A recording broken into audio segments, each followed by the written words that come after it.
halkani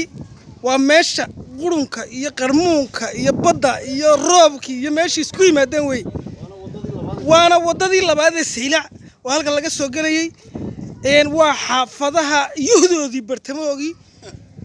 waxa weeye waad arkaysan kanicada iyo bahallada waxa ku dhaxnool biyaha waad arkaysan qurunka waa halka coronavirus inuu ka soo dilaaca laga yaabo bari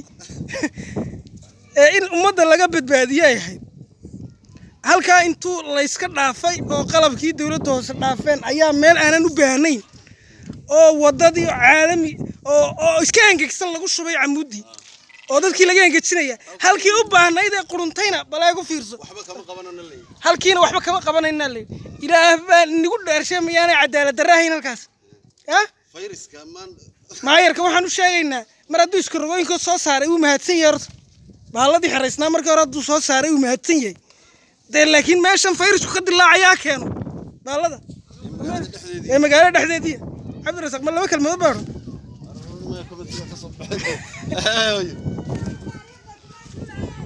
jirna wallahi billah balaalka ku qaba calo balaaga halka waa meeradii wax laga cunayay suuqa dhexdoodii way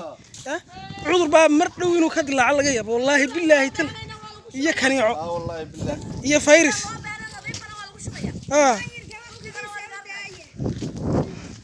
marka waxaan leenahay ma yarow ma sideedaada bilood ku aan ku deynaa mise waxba naga qaban waxan